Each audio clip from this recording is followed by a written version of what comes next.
Hello everyone, and welcome to the Narcissistic Abuse Recovery Care Network. I'm Dean, the host of this channel, and also the host of the Unmasking the Narcissist channel. Today I'm going to be presenting to you episode 101 on the N.A.R.C.N network, and this is actually an addendum episode related to episode 44, which was titled Why I Believed My Person Had or Has N.P.D, or Narcissistic Personality Disorder.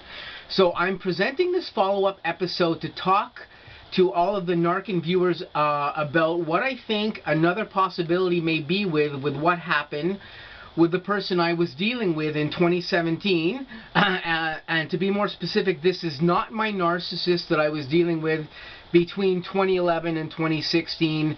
I may be covering that person's story in an upcoming episode shortly on the network. There are many disorders that share similar aspects and attributes with N.P.D disorder. This in turn can create a lot of overlapping elements between certain disorders and can even create a state that can make it difficult, even for really good therapists and psychologists, to diagnose patients' disorders and conditions properly and effectively, because so many conditions of a psychological nature here present with such similar elements that that make up how the patients actually behave and function and react in their lives. And this thusly, it can be very hard sometimes to figure out exactly what's going on with a patient who may be suffering from these similar disorders. I spent a lot of time studying the possible narcissists in my life the past few years, and in doing so I may have missed a few elemental points that could place my perspective in the narcissist in perhaps another category of disorders. During my narcissism research, which I looked into a number of disorders including dissociative disorder or DID, and some stranger forms of bipolar disorder, as well as a lot of the disorders that tag along psychologically with narcissistic personality disorder.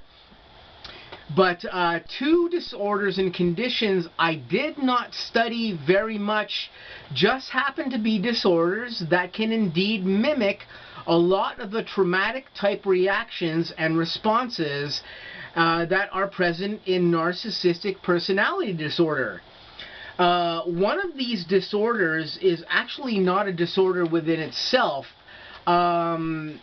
It's actually a disorder called schemas, in which in itself is not really a disorder per se, but more of a mixed affected condition caused by influence and possibly trauma.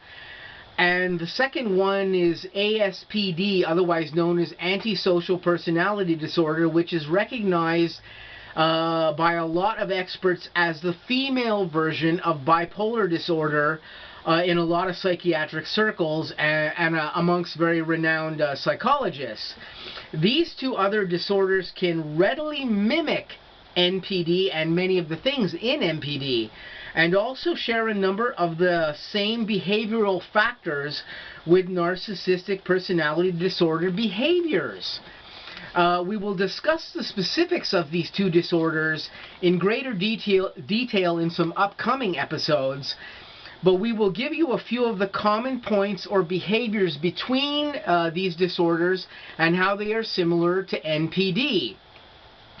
Both ASPD and schemas disorders can present with some profound disturbances in mindfulness and empathy towards others, as well as lacking these things towards the self.